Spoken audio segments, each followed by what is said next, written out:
de projeção mapeada.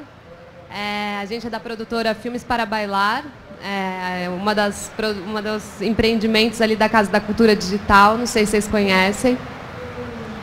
Bom, só explicando um pouquinho da Casa da Cultura Digital, a Casa da Cultura Digital é um coletivo de empresas e organizações, e, enfim, pessoas autônomas também, que, enfim, trabalham dentro de um território de intersecção entre cultura, política e tecnologia, assim. Então, enfim, o que no final das contas une as pessoas que estão ali, enfim, são ideias de cultura livre, ética hacker, enfim, coisas assim.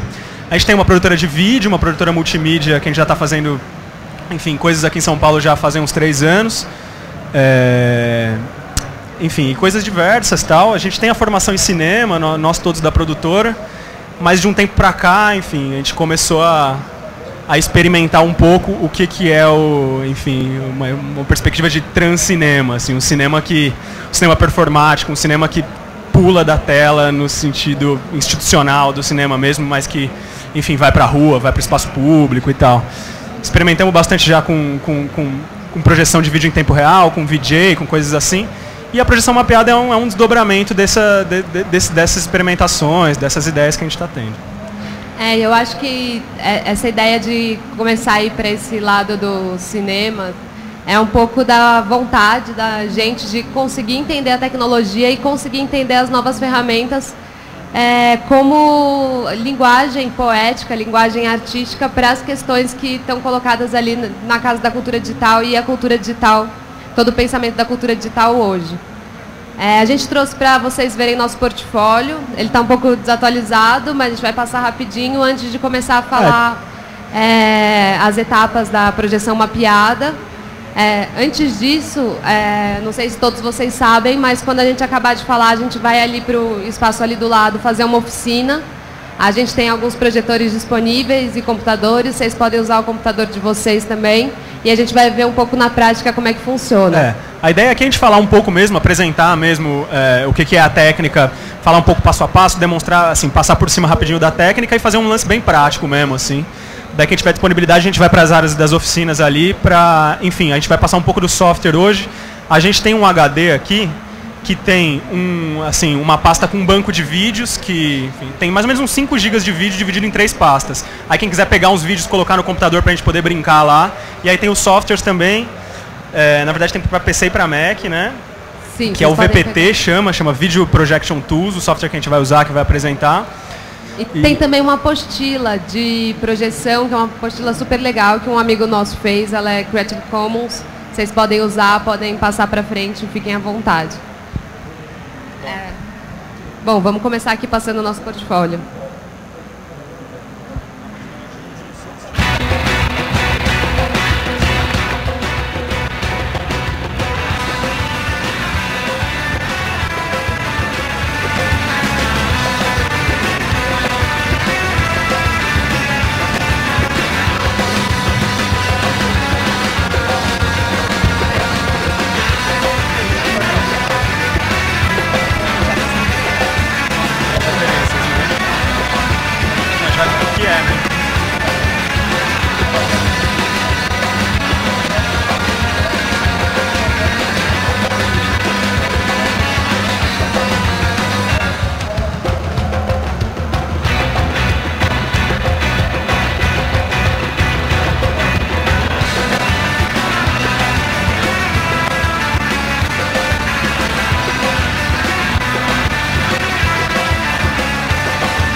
Massa, é isso. É mais para apresentar o nosso trampo mesmo, assim.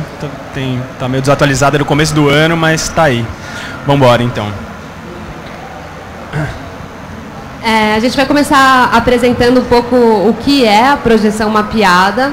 A gente tentou pensar um conceito, assim, mas é um pouco difícil de conceituar porque ela é muito aberta à experimentação. Então, cada vez que você começa a criar novas ideias e novos aparatos para projetar, ela já tem novos desdobramentos. Né? Mas basicamente é uma técnica de projeção onde o suporte, a base que recebe a projeção, ela é parte fundamental da criação do conteúdo, assim. Então você desenha um conteúdo específico para encaixar na base que você vai fazer, assim. Enfim, os mais comuns, os mais conhecidos, na verdade, são os mappings. Tipo, a gente vai falar um pouco mais assim dos tipos que tem, dos desdobramentos possíveis, assim, mas eu acho que talvez quem sabe mais ou menos o que tem essa ideia na cabeça do lance do mapping arquitetônico mesmo. Que são maps em grande escala, são projeções em grande escala que são feitas em prédios, em construções normalmente feitas nesses lugares, assim. Então, a projeção mapeada é quando você vai fazer uma projeção no prédio e você vai seguir exatamente a arquitetura do prédio, assim. Você vai dialogar, na verdade, dialogar com a arquitetura do prédio enfim, fazer uma obra site específica, assim, uma obra que é específica para aquele lugar, assim. E além de um prédio, isso pode ser uma pessoa, pode ser uma estrutura pequenininha que você fizer, pode ser, enfim, exatamente o que a gente estava falando, tem vários aparatos possíveis e é a sua invenção que vai dizer o que é legal de dialogar com a forma e trabalhar essa forma, assim, esse mapping arquitetônico maior, que é o que as pessoas conhecem mais, geralmente elas refazem o prédio em 3D e começam a modificar as formas desse prédio, assim. Então isso pode ser feito com prédio, pode ser feito com um ser humano, tem desdobramentos que são muito legais e que faz com que a projeção mapeada seja esse híbrido entre a produção de imagem e arquitetura, a arte urbana, espetáculos e performances em geral. Uma característica básica, assim, eu acho que de qualquer um desses desdobramentos da projeção mapeada é a ideia de você substituir as linhas da base que você está projetando pelas linhas de luz que você criou, assim. Então acaba rolando um efeito assim, meio mágico nesse sentido, assim, porque se você coloca bastante, você refaz um prédio 3D e projeta ele em cima dele mesmo, exatamente encaixadinho, você consegue, a partir desse modelo 3D, fazer vários efeitos que vão parecer que estão acontecendo no prédio. Então o prédio desmorona, o prédio, enfim, esse tipo de coisas. Falando um pouco da mágica, a gente vai contar bem rapidinho um pouco da história da projeção. Não, isso daí a gente colocou essa introdução histórica, assim, só para lembrar que, enfim, esses adventos e essas ideias, enquanto conceito, elas não são nada novas, assim. Porque a ideia da projeção, ela surge lá na câmera escura, no século XVI, onde o princípio da fotografia mesmo, quando você faz um buraco na parede, né, rola o mesmo efeito que rola na retina, por exemplo. A imagem é projetada do outro lado, inversa, né? Enfim, e isso, desdobrando um pouco no século XVII, os caras já começaram a pensar e fazer instalações e espetáculos, já utilizando a projeção, mas dentro de um território bem místico e sobrenatural, assim.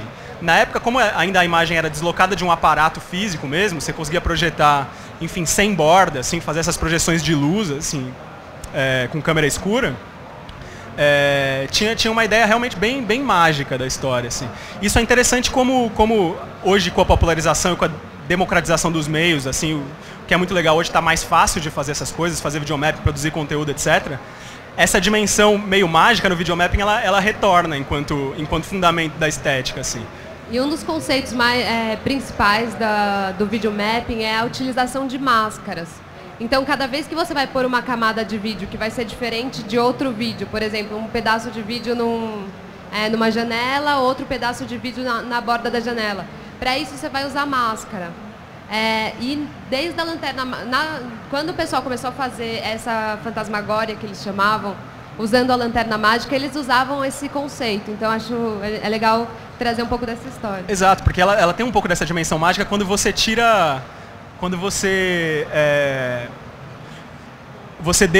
deixa menos claro aonde são as bordas da imagem, assim, aonde que a base está feita. Se você projeta uma imagem quadrada, né, com a telinha ali, você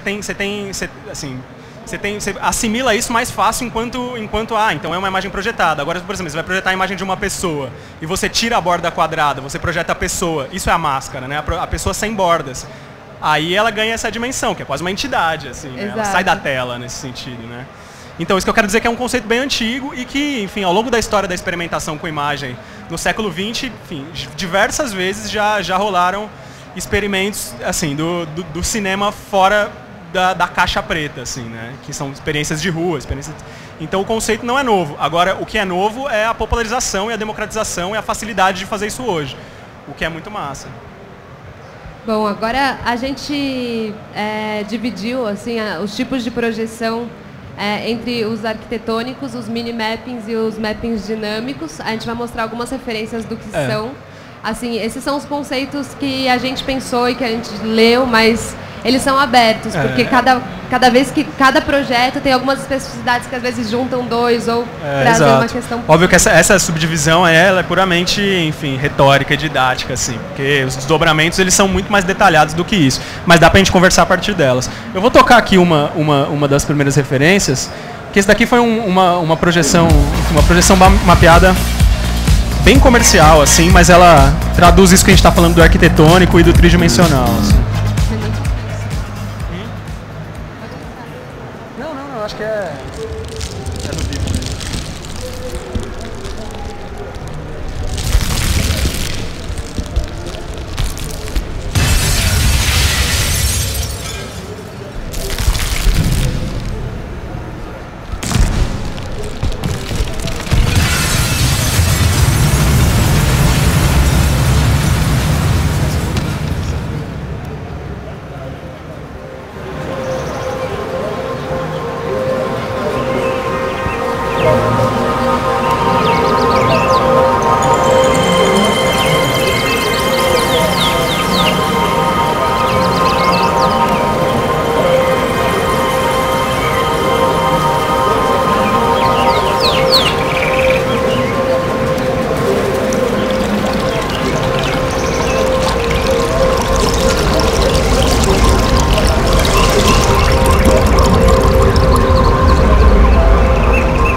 Enfim, aí no final das contas é uma ação de marketing da Samsung, assim.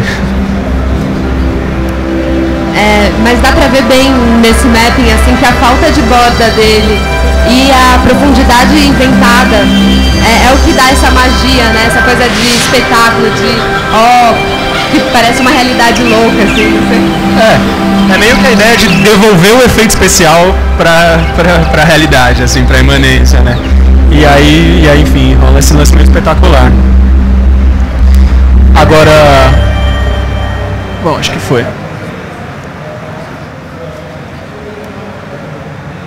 Enfim, esse é o tipo, esse mapping arquitetônico, que é esse mapping em grande escala que a gente está falando.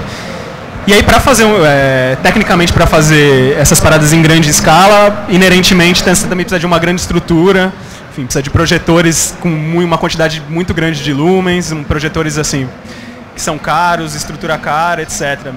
Media server e tudo mais. Agora, existem outras possibilidades de se fazer com projetores muito mais baratos e você pode fazer algumas coisas em casa, em instalações para, sei lá, galerias, para... Eu vou deixar mais um exemplo do arquitetônico aqui. Antes de passar para o próximo, desculpa. Opa! Ixi, só um segundo, desculpa.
Enfim, então é isso. Como deu para ver, a ideia é, nesse caso, enfim, traçar as distâncias e, enfim, as medidas completamente exatas do lugar onde você vai projetar. E aí você faz o conteúdo em cima. O mais legal é quando rola de fazer um modelo 3D e encaixar direitinho e fazer efeitos como esse, assim, né? É legal, assim, quando o prédio treme, ele cai, esse tipo de efeito também é algo que impacta bastante por devolver um pouco dessa fantasia para a realidade, como o Rafa falou. Isso. Enfim, essa é uma proposta do mapping arquitetônico tal, que, como eu falei, é em grande escala, então são grandes escalas técnicas, e às vezes até rola uma espécie de megalomanismo em relação a isso, porque são projetos enormes, se gasta sempre muito mais com a perspectiva técnica do que com a produção de conteúdo, enfim. Mas ao mesmo tempo são muito interessantes porque entram dentro dessa dimensão de arte pública, assim. Então, assim, é uma coisa que acontece na rua, é público, enfim, as pessoas... dialoga com a questão da cidade, assim, Isso. que eu acho que é uma pauta que está bem presente hoje em dia, assim, tanto no Brasil como em todos os ocupais aí do mundo. Exato, exato. A rede e a rua.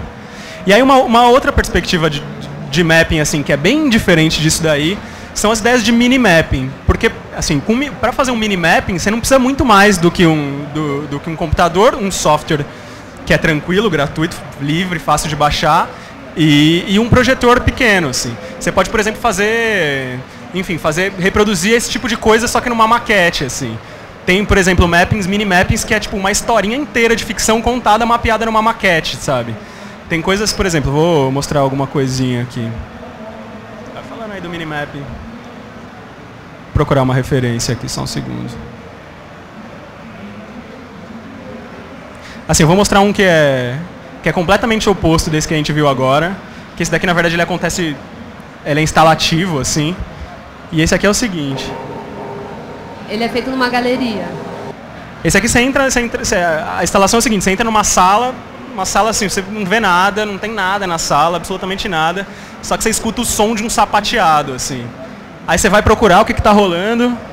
A hora que você examina melhor a lâmpada, que é a única coisa que tem na sala, você fica que tem um carinha sapateando dentro da lâmpada, assim, sabe?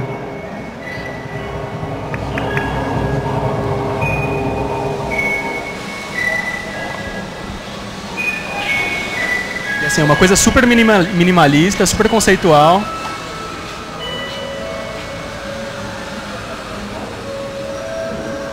E é projeção mapeada, é a mesma coisa, assim.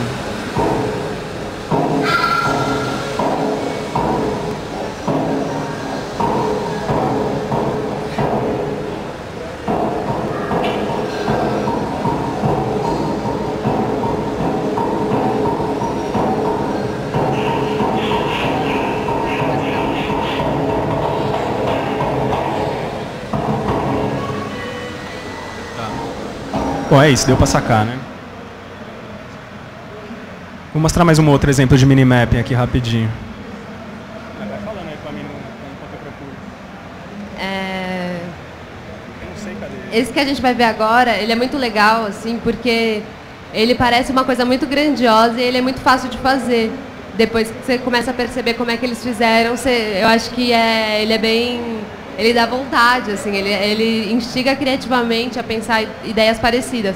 O da lâmpada também vejo um pouco desse jeito, assim, porque eu acho uma ideia conceitualmente muito boa e é muito simples, né? Tipo, é muito tranquilo de fazer e eu acho que é a partir das boas ideias que a gente vai ter esse tipo de resultado legal. Mas, sei lá, também transgredindo um pouco essa ideia da necessidade de grandiosidade, assim. Puta, eu não tô achando, Paulinha. Ah, esse aqui, ó. Esse aqui é um trabalho... a partir do meio, porque ele é muito longo e repete um pouco.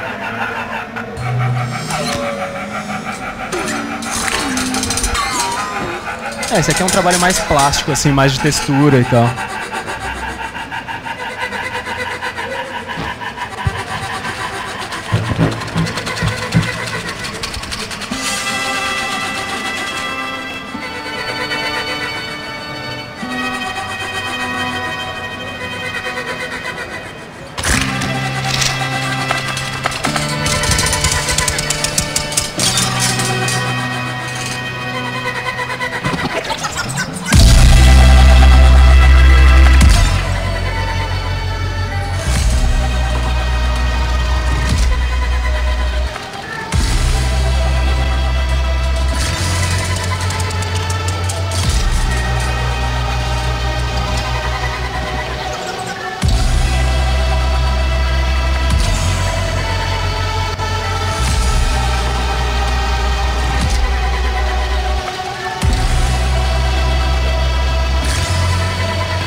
Então, como deu pra sacar, é um negócio super pequenininho, assim, enfim, um puta trabalho plástico legal, assim.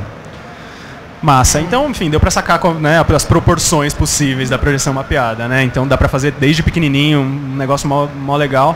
E aí um terceiro possível que a gente colocou aqui é um negócio que, enfim, tem rolado agora cada vez mais no contemporâneo, que é a ideia do mapping dinâmico, assim, é você fazer uma projeção mapeada numa coisa que não é fixa, assim, e aí pode ser desde um bailarino, pode ser, enfim, uma coisa que se mexe, um animal, que seja qualquer coisa assim. Uma bola rolando, ou alguns dispositivos que fazem com que o vídeo seja solto e ligado a essa imagem física que está acontecendo. Normalmente, quando você faz esse tipo de projeção mapeada, você está linkado a algum projeto de programação que facilite esse teu processo, né? Que seja com sensores, que seja... Agora, enfim, estamos aí com o Kinect, que deu uma facilitada nesse processo de traqueamento de estruturas, de corpos, etc. Mas já existiam outras bibliotecas possíveis, enfim, OpenCV, E aí a ideia, né, de traquear uma figura, enfim, orgânica e fazer uma projeção em cima dela. Tem um exemplo aqui que é bem bonito, que esse aqui, na verdade, é um grupo de dança, uma companhia de dança australiana, que é o Chunky Movie, e os caras trabalham com tecnologia assim, de uma maneira incrível. Tem, sim, bons exemplos. Vou passar um pouquinho aqui.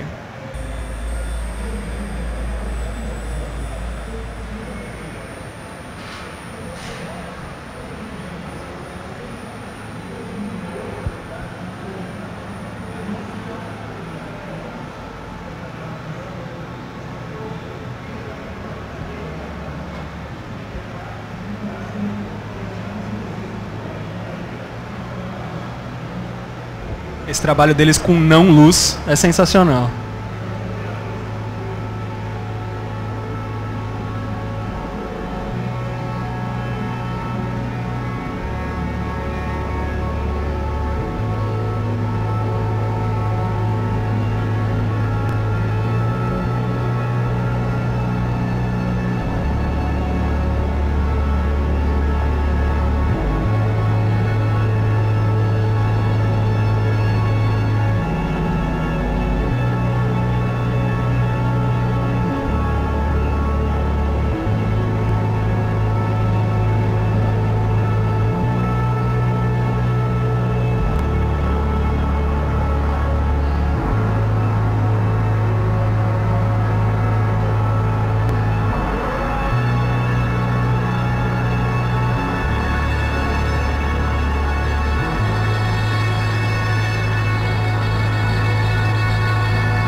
Muito legal, assim, que tá crescendo muito rápido a quantidade de estrutura que a gente tem para fazer esse tipo de coisa. Tipo, o Kinect, o surgimento do Kinect, que é algo muito barato, todo o Processing, que é um software livre que está aí para ajudar a gente a fazer esse tipo de coisa.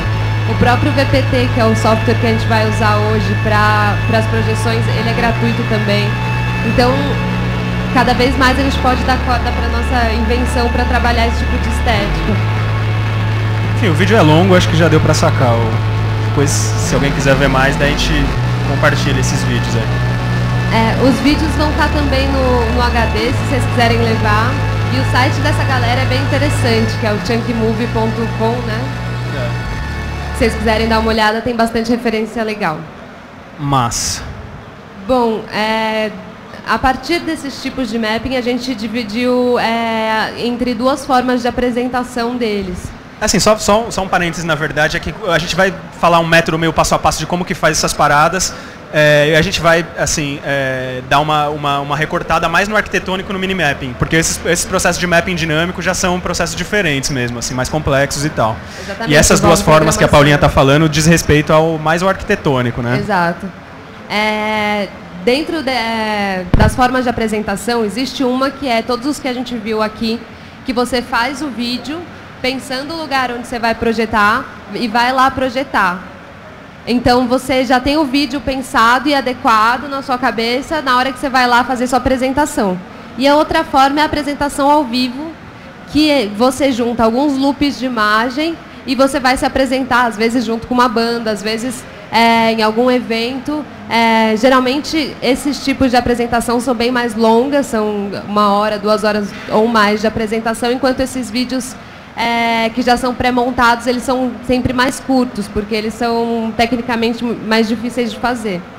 As apresentações ao vivo são os VJs, que todo mundo conhece, e esses curtos é o jeito que são feitos esses mappings arquitetônicos mais conhecidos por aí. Vou passar. A gente vai falar um pouquinho de um passo a passo, do que vocês precisam saber para poder fazer uma projeção mapeada.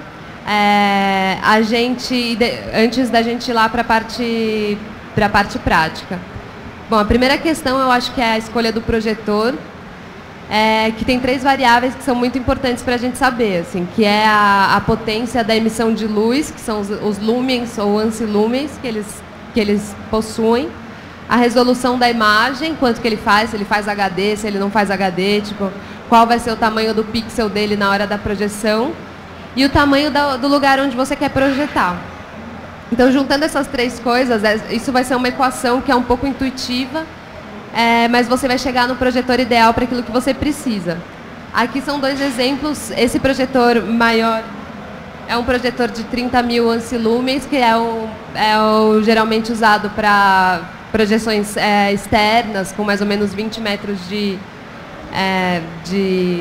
comprimento. Essas projeções que a gente viu aqui, por exemplo, são tipo 2, 3 desse, assim. E esses projetores menores, que são, esse daqui já é um pouco, esse daqui deve ser de 6, esse daqui de 2,5, que já dão uma luz, tipo, esse daqui já dá uma luz legal para você fazer bastante coisa. Esse para fazer um mini mapping também funciona 100%. Esses projetores são mais populares, assim, eles seguram super a onda para fazer qualquer coisa que não seja uma projeção em super grande escala, assim, né? Tipo, mesmo pra você fazer VJ dentro de uma casa, assim, uma projetor de 5.000 lumens segura super a onda. Que assim, projetores de 1,5 até 5.000 são de uma escala. Daí depois você passa pra escala de 15, 30, 60, que daí já são projetores que, assim, dificilmente alguém tem, por exemplo. Alguém é proprietário, você costuma alugar projetores desse, né? E é sempre a parte mais cara do orçamento, assim. Exato. Além disso, além da escolha do projetor, vem depois a escolha da lente. As lentes, elas variam, elas sempre têm um número, que é o que vocês já devem ter ouvido falar, que é 0.8, 1, 1.2, até 2 mais ou menos, são os que a maioria das pessoas conhecem. Esse número, ele é uma razão, na verdade, é o ângulo de refração da luz quando ela incide na lente. Mas para a gente trabalhar, é importante saber esse número, porque ela é a razão entre a distância do projetor da superfície onde você vai projetar e o comprimento da superfície. Então, se você dividir o valor da distância do projetor pelo tamanho da projeção que você quer fazer, você vai ter a lente que você precisa. Por exemplo, se você está a 10 metros da parede que você vai projetar e quer fazer uma parede de 10 metros, você precisa de uma lente de 1.0, porque 1 dividido por outro é 1. Se você está muito pertinho e precisa projetar, sei lá, a 5 metros uma parede de 10, você vai precisar de uma lente 0.5, que é uma lente grande angular. Que assim, as lentes grande angulares, elas resolvem muito bem esse problema do espaço, quando você não tem recuo, mas ao mesmo tempo elas distorcem e elas perdem um pouco da luminosidade. Então, sempre que você for usar ela, você tem que lembrar que você vai precisar de um projetor mais potente do que você tinha imaginado. Ou seja, não é muito intuitivo, é matemática total, assim. Assim, a relação entre o tamanho da janela, a sua lente, enfim, e o seu projetor e as características dele tem realmente uma matemática para isso, assim, né? Tem as lentes teleobjetivas, que a de lá de cima é a grande angular, que é maior zona. A teleobjetiva ela é mais comprida, né? Elas são mais raras, para você projetar quando você está bem longe da tela, quando você tem que ter um recuo muito de trás, você usa esse tipo de lente. As teleobjetivas são sempre quando a razão delas é maior que 4 e as grandes angulares menor do que 1, menor ou igual a 1. Bom, daí uma passadinha super rápida aqui pelo sinal de vídeo. A maioria das vezes a gente usa o VGA, né, que é tipo a ligação padrão. Isso. Que é um sinal analógico, né? E o VGA, o legal dele é que ele é variável. Ele, enfim, de acordo com as fontes que você está soltando e indo para o projetor, enfim, ele se customiza a sua resolução, assim, né? Então ele pode ser tanto SD quanto HD, ele manda, depende das fontes, assim. Exatamente, ele não tem essa limitação que o RCA e o S-Video tem. E é o que normalmente é usado, assim mesmo, né? Nas pessoas. Uma característica só do VGA é que não tem como ele ser muito grande, assim, né? E a partir de, acho que de 30 metros é interessante você ter um estabilizador de sinal para continuar mandando sinal, senão ele enfraquece e tal. E ele tem grande a chance de dar problema. E daí tem os cabos mais novos, aí o DVI, que agora já está super popular, e o HDMI, que para projeção estão começando a usar, que eles têm uma taxa de atualização muito rápida, eles mandam um sinal muito rápido. Então eles são bem mais recomendados. A diferença entre o HDMI do DVI é que o HDMI tem 8 canais de áudio e o DVI não tem. Bom, vamos meio correndo. Bora. Bom, uma outra técnica que é comum, assim, que, enfim, usada em projeção já faz algum tempo, mesmo antes da ideia da projeção mapeada, etc., é a ideia do stacking, né?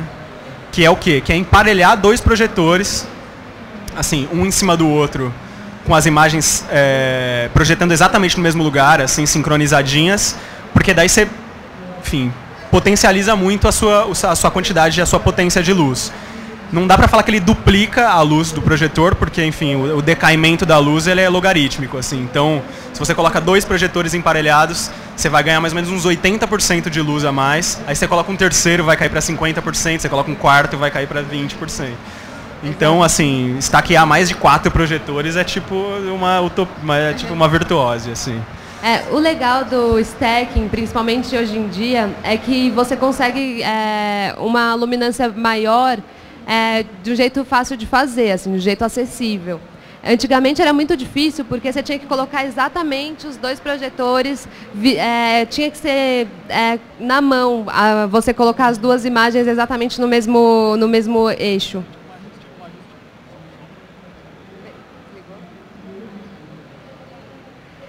Então, tipo, tinha um ajuste muito fino que você tinha que fazer na mão e qualquer coisa que você mexesse, você perdia aquela imagem que você tinha feito. Hoje em dia, com os softwares que estão aí para se usar, o próprio VPT que a gente vai usar, entre outros, você pode fazer isso utilizando uma ferramenta muito simples. Então, é uma coisa que é fácil de fazer agora e que está aí para todo mundo poder ter tipo, mais potência e fazer projetos maiores sem grandes recursos. Falou da parte.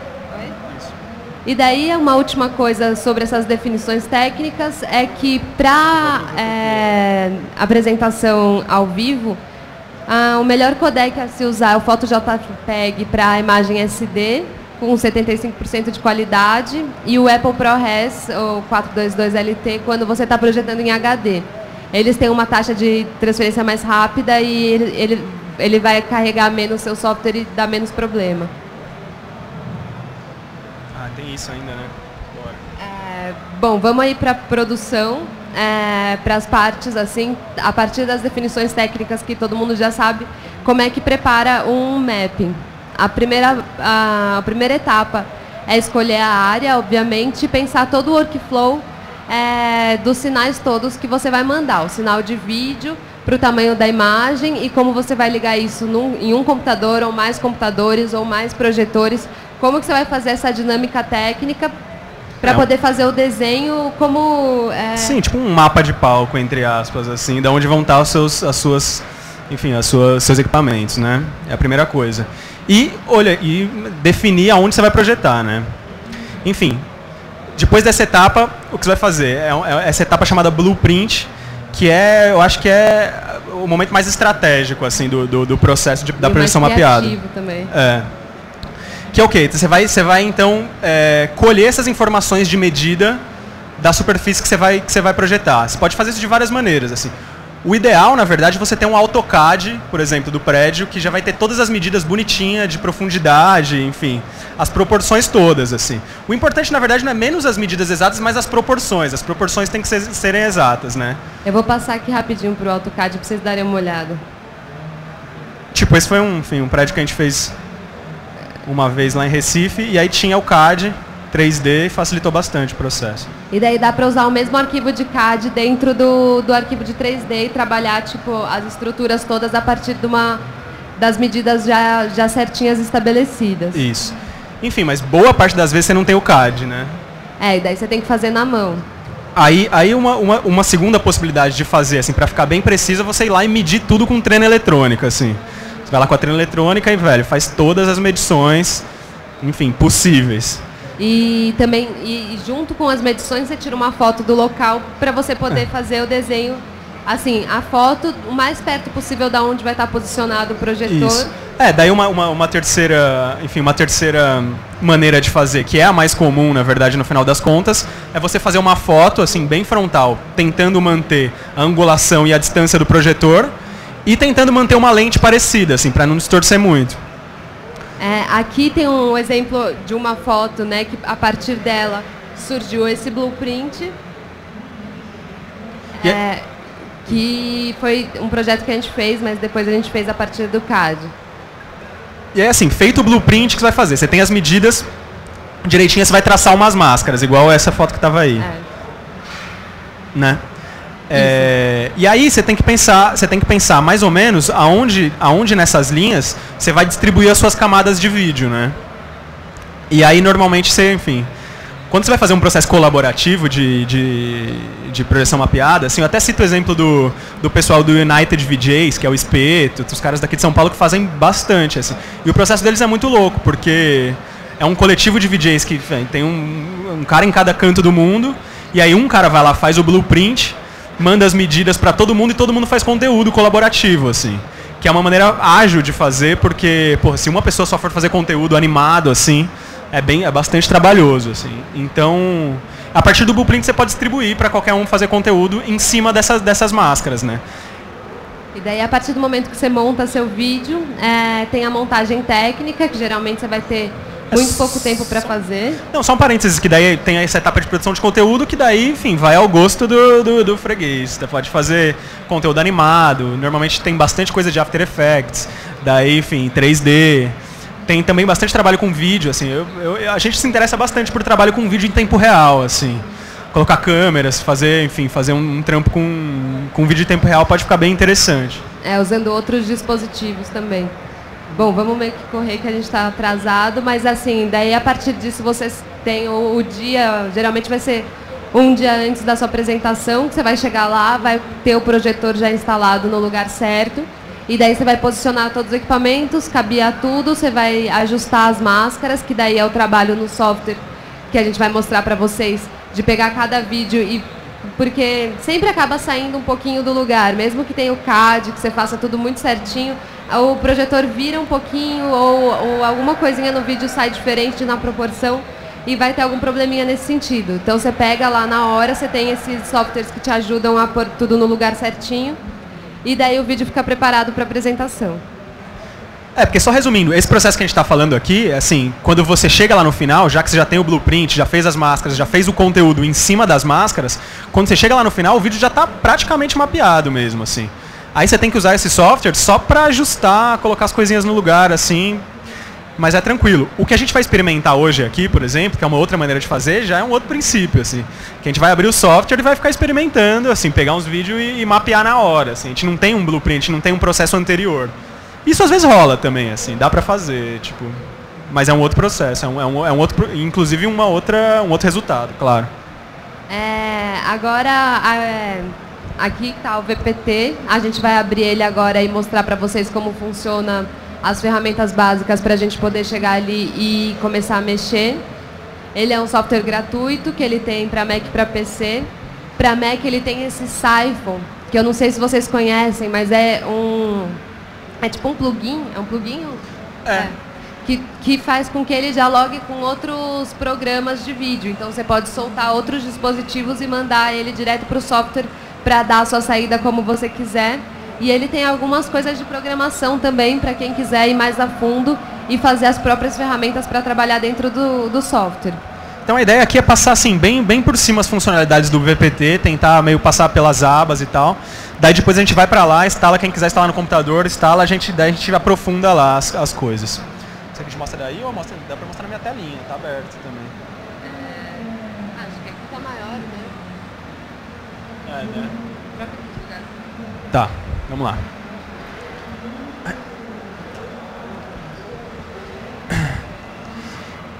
Então o VPT é o seguinte. Vamos fechar isso aqui. Nossa, o bagulho tá aqui, tá. Cadê os negócios? Aqui. Ok. O VPT ele tem basicamente essas 3 áreas aqui, que é um preview, né? Um preview do que você for rolar. Oi? Tá pra eles poderem ver melhor. Não entendi. Só para eles poderem... Ah, entendi. Ok, tem o preview. Aí tem esse mofo aqui que é o output. Como a gente está... Geralmente o preview é o que vai ficar no projetor, né? Então... Como a gente... Quer mostrar o software, então a gente vai... Normalmente o preview, só o output iria para lá, óbvio, né? E aí o resto ficaria na tela do seu computador. Aqui tem uma janela que você vai cuidar das layers, das camadas de vídeo. E aqui então são 32 camadas que vão estar aqui do lado. Isso daqui eu vou explicar daqui a pouco. E aqui tem essa outra janela que é tipo a janela base mesmo, assim. E todas essas abas são as funcionalidades dele. Aqui é o seguinte, para você loadar os vídeos no VPT, você tem que colocar todos os vídeos, de preferência com o codec InMov, com o codec PhotoJPEG, porque o PhotoJPEG, na verdade, para quem manja um pouco mais de vídeo, sabe que a leitura dos codecs, enfim, o processamento de vídeo ele se dá em 2 campos, né? O campo e contracampo, assim. E o PhotoJPEG ele é progressivo, então é um campo só, assim, que o computador vai lendo. Então, para softwares que trabalhar com vídeo em tempo real, o PhotoJPEG funciona melhor, assim, tem menos possibilidade de dar pau. E aí, quando você vai loadar os vídeos aqui, você tem que colocar todos os vídeos na pasta de projeto que fica dentro da pasta do VPT. E aí ele já vai abrir aqui, assim. Aqui são os sources, são as fontes. Ele tem 8 fontes de vídeo. Ele tem 32 layers, mas ele tem 8 fontes de vídeo. Então você pode colocar 8 vídeos diferentes em layers distintas, como você quiser colocar. Isso. Aqui tem, assim, aqui nesse computador só tem os videozinhos básicos de demonstração, mas funciona pra gente aqui. Então você habilita um vídeo e habilita o verdinho aqui. Aí o vídeo está aqui na fonte. O VPT ele trabalha basicamente com roteamento de informação, assim. Então tem a fonte de vídeo e agora você vai começar a rotear essa fonte para outros lugares. Então, por exemplo, daí você vem aqui na layer, a layer 1 habilita o 101 source, que é esse aqui que está habilitado. Então, o que eu fiz? Eu habilitei na primeira layer essa fonte de vídeo aqui. Ok. Aí, aqui nessa fonte, você pode ir carregando vídeos, né? Coloca outro aqui, habilita aqui. Vou colocar 2 layers aqui para a gente ver. Aí, na segunda layer, coloco aqui o 102. Ah, daí tem que ligar aqui. Isso daqui é a opacidade dele, né? Quando está preto, ele está opaco. Quando está branco, ele está tocando. Você pode também mexer no botãozinho ali em fade. O quê? Aqui, né? Ah, é. Não, tenho depois uns outros atalhos que depois eu vou passando. Ok, basicamente é isso. Aqui nas layers, o quê? Eu vou voltar aqui na minha layer, na primeira layer, que é essa daqui. Qual que é o pulo do gato logo de cara do software, assim? Aqui embaixo, tá vendo, ó?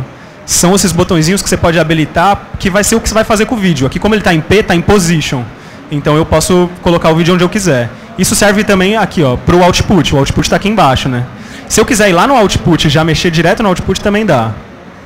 Que, enfim, isso daqui, esse output seria onde na base que a gente estaria mapeando e projetando. Então, se você poder clicar no output e levar o vídeo onde você quiser, facilita muito o trabalho, porque daí você vai olhando para a parada e...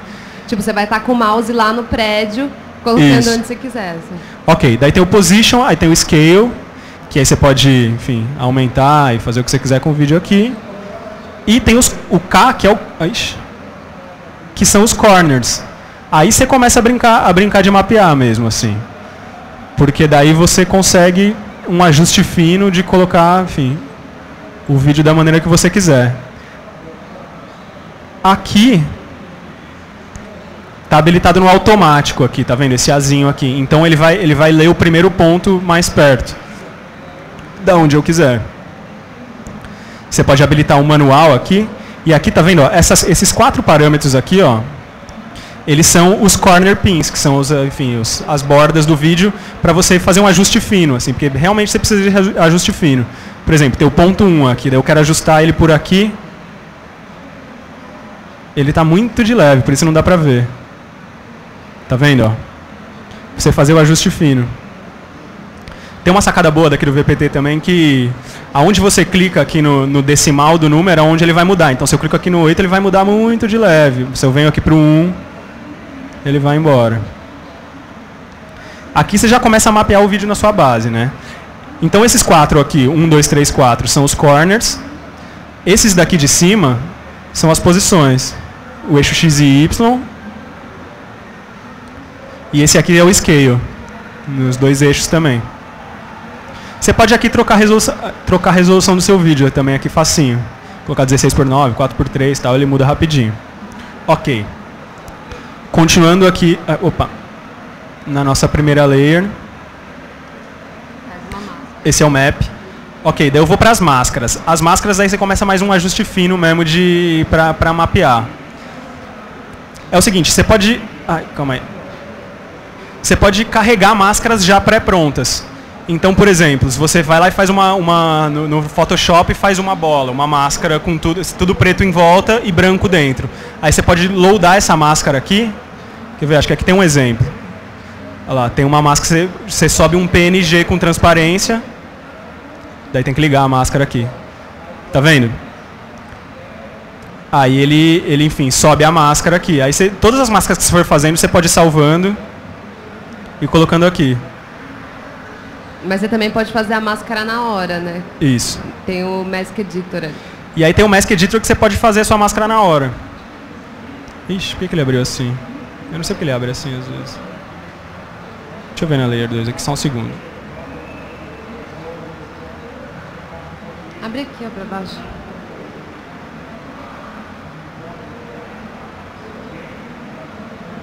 Então, às vezes ele não sei qual é. Ih, caramba, por algum motivo não tá rolando. Oi?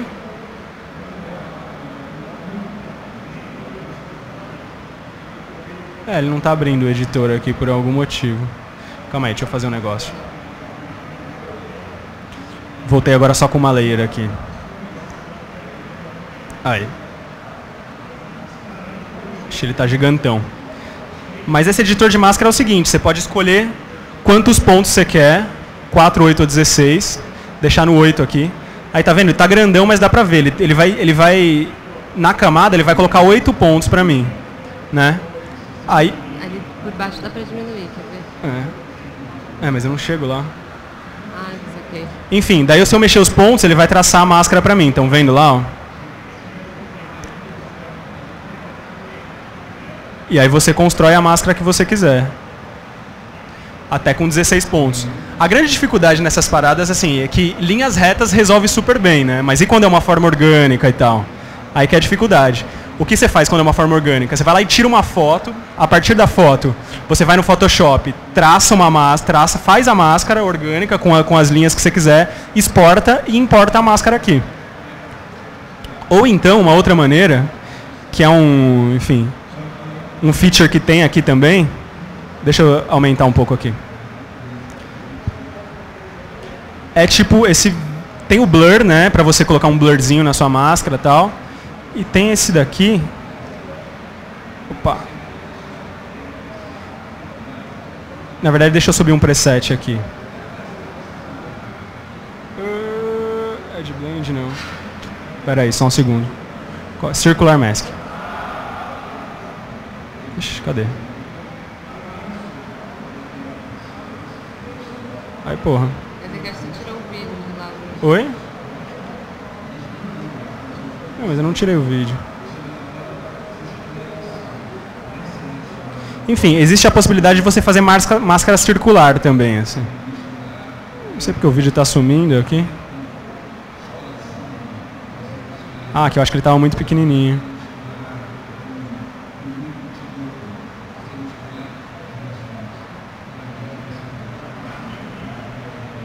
Mas é um preset que tem aqui para você fazer máscara circular, assim. Mas também nem... Só quando é completamente redondo que rola. Senão o jeito mais fácil é você fazer uma máscara no Photoshop e subir aqui no VPT. Ok. Aqui você pode texturizar o vídeo, colocar as cores e tal, do jeito que você quiser, né? Deixa eu tirar esse vignette aqui. Texturizar, de boa. Aí é o seguinte, voltando aqui para as abas. Então, essa parte aqui, essa janela, é para você mexer nos corner pins e mexer nas máscaras. Continuando as abas, aqui tem a aba das layers, que é que você consegue tirar a opacidade e tal, mexer uma layer de cima, outra para baixo e tal. Vai falando aí, Paulinha, também, se você achar que eu estou esquecendo alguma coisa. Dá uma passada aí em cada uma dessas coisas e vamos ver. Isso. Aí aqui é uma parte mais delicada do software, que ela pode trabalhar com programação. Porque qual que é a do VPT, no final das contas? Você vai montar um monte de camada de vídeo, vai montar um preset, né? Que nem, tipo, vou fazer um exemplo aqui, vai. Vamos supor que você está mapeando, tem uma... Opa! Tem um vídeo aqui, uma camada aqui, vou colocar uma segunda layer nesse mesmo source. Um outro vídeo aqui. E um outro aqui, que eu coloquei tudo da mesma fonte, mas podem ser fontes diferentes. Pode trabalhar naquelas 8 fontes. Aí beleza, esse é um preset. Aí você vai lá e salva aqui do lado. Aqui do lado, tá vendo? Essas são a lista de presets que tem salvos já. Aí você vem aqui, coloca o número próximo, que seria o 23. Dá um nome para o seu preset, que pode ser preset 1. E dá um save nele. Ele vai vir aqui para o número 23. Aí, por exemplo, eu estou em outro preset aqui qualquer. Esse aqui, sei lá, no F, tá rolando uma outra coisa aqui. Aí depois você clica no seu preset que ele volta. E aí essa queue list aqui é para você fazer a automação de transição entre presets. Então, por exemplo... eu queria apagar tudo isso aqui. Então vai ser... Agora depois eu posso explicar melhor como que é essa sintaxe de programação aqui. Mas, por exemplo, se eu digito C22 e clico, ele vai cortar para o 22. Se eu digito F22, 23, ele vai fazer um fade entre o 22 e o 23. Essa lista de presets, no VPT todo, ele tem esses pontos de interrogação, que você pode ir clicando em todas as janelas. Aí aqui tem essa sintaxe aqui. Ela é bem simples, na verdade. É tipo fade, delay e cut. Basicamente isso. Continuando aqui as abas. Vamos rapidinho que a gente está sem tempo. Daí depois lá a gente aprofunda mais. Depois daqui o list tem o roteador. Esse roteador é para trabalhar com controlador MIDI, você pode ter mesmo um microcontrolador, com Arduino e com, enfim, outros tipos de controlador, né? Que aqui você vai rotear a entrada da sua nota MIDI para alguma função no software, que pode ser desde fade, pode também cortar, enfim, várias funções possíveis. O mix é um mixer de vídeo, né? Básico assim, que para você mixar 2 sources. Então, assim, vamos usar aqui o Mix 1, por exemplo. Deixa eu voltar aqui no preset normalzinho, aqui só uma imagem só para entender, calma aí. Single layer, ok. Eu tenho aqui uma camada. Vou fazer outra camada aqui com outro source.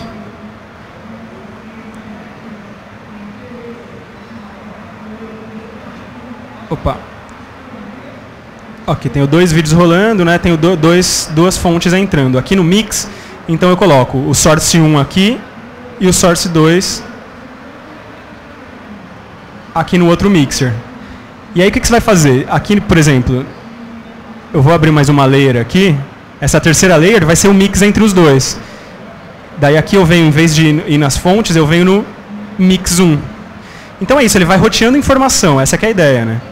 Aqui, por exemplo, tem o source 1 e o source 2, em mix e overlay. Overlay são os blending modes, né? Aqui tem vários, daí tem o multiply, screen e tal. Que são os modos das layers interagirem uma com a outra. E aí aqui eu tenho um mixer, né? Tá dando pra ver? Tem um mixer de um pro outro. Simples. A próxima aba aqui é de efeitos. Efeitos é a mesma lógica, na verdade. Quer ver? Vou voltar aqui no single layer, normal, uma layer só. É a mesma lógica. Então, eu coloco uma entrada, que seria a fonte 1, e coloco uma saída, que seria x1 cell. Aí eu venho aqui nessa saída no meu output e coloco a saída do x1 cell. Então, está entrando a fonte 1 e saindo para esse x1 cell. Aqui vai estar aparecendo os efeitos que eu quiser colocar. Por exemplo, um motion blur, né? Contraste. E aqui ele tem motion blur, contraste, blur, e tem esse negócio que é meio que um painting, assim. Deixa eu aumentar o vídeo aqui. Né? Que daí eu posso... Mas então a mesma ideia de roteamento, né? É um negócio entrando, um negócio saindo, e aqui no seu output você pega a saída de alguma das coisas. Aí tem um módulo de desenho aqui. Simples também. Meio rápido, daí a gente vai fazendo lá no... Tá. Isso aqui é legal que dá pra você desenhar na projeção, tal. Às vezes você precisa, enfim, fazer um lighting paint, um grafite, alguma coisa assim. Texto, né? Módulo de texto. Pra você escrever. Aqui é os MIDIs, a entrada do MIDI, pra você setar o seu controlador. Esse daqui é legal, esses LFO aqui. Que isso daqui é gerador de, enfim, osciladores, né? Que gera ondas. Então você consegue gerar uma onda, por exemplo... Uma onda específica que você pode ir mexendo na frequência dela, mexendo e tal, e associar essa onda a um parâmetro do vídeo. Por exemplo, por essa onda para ficar fazendo fade de uma camada para outra, sabe? Ou botar essa onda para ficar cortando de um vídeo para o outro. Enfim, utilizar essa oscilação aqui em algum parâmetro do software. Aí tem OSC, né, OSC, que é Open Sound Control, que é um protocolo de comunicação entre softwares, que aí você pode se comunicar com, enfim, infinitas coisas. Assim. Para trabalhar com interatividade no VPT, por exemplo, você trabalha com OSC. OSC é um protocolo de comunicação. Né?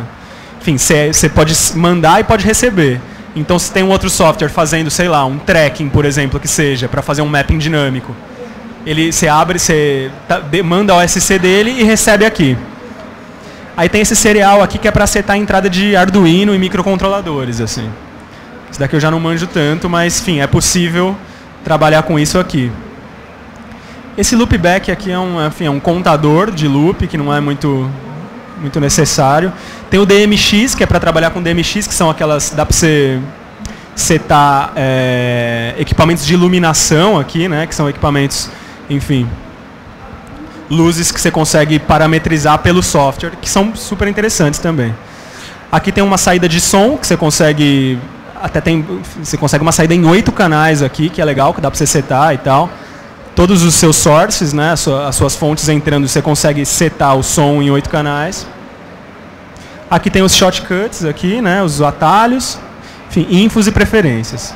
No Infos é legal que tem vários tutoriais e vários endereços de internet que vocês podem buscar mais informações. Boa. Esse aqui é o VPT 6, a versão 6, que tem alguns tutoriais para fazer.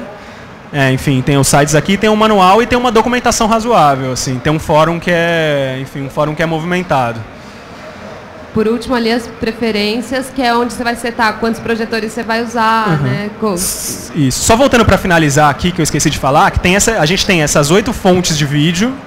Daí a gente tem mais o quê? Tem mais o sólido, gerador de sólido. Tem mais 2 entradas de câmera ao vivo, né, que elas funcionam aqui no Live 109 e 110, que você consegue setar qualquer entrada de câmera. E funciona sempre do mesmo jeito. Você seta aqui uma câmera entrando, vai lá no lugar onde você coloca seu source aqui em cima, você vai falar a câmera 1 e ele entra ali como uma das layers também. Dá até para exemplificar rapidinho aqui, por exemplo, uma entrada de câmera, só para entender o roteamento da informação. Então, se eu, enfim, habilitei aqui o Live 109, como a gente só tem a webcam aqui, eu venho aqui na minha saída e coloco o Source 109. Estamos aqui nós para ser mapeado e tudo mais, fazer todos os processos possíveis que dá para fazer. E aí tem uma coisa que a Paulinha falou de leve, que, enfim, é o pulo do gato aí das novidades de trabalho com vídeo em tempo real, que é o Siphon. Que é isso, o Siphon é um plugin, enfim, que ele trabalha diretamente com a placa de vídeo. Eu acho que só funciona no Mac, na verdade, o Siphon, né? Só funciona no Mac, sim. Que assim, ele faz um processamento particular do seu vídeo na placa de vídeo que você consegue rotear para outros softwares. Então, por exemplo, você está tocando lá no Modulate, sei lá, num software de VJ que seja. O Modulate agora, o novo, enfim, tem a versão Siphon para você habilitar. Aí você habilita a saída do Siphon dele e aqui você captura o Siphon. Isso do Quartz Composer dá para fazer também em outros softwares. Então é uma espécie de protocolo, igual é o OSC, só que é só de vídeo, assim. Então você habilita a saída em outro software e captura aqui nesse. Bom, eu acho que é isso. Partimos para a prática, então? Eu acho que vamos lá agora. Eu não sei se alguém tem alguma dúvida, desculpa, assim, a gente passou, velho, super correndo aí pelo software, mas eu acho que a gente pode aprofundar lá. Alguma pergunta? Então bora para a oficina, então. Então vamos lá. A gente passa as perguntas lá também. Obrigada, gente. Valeu.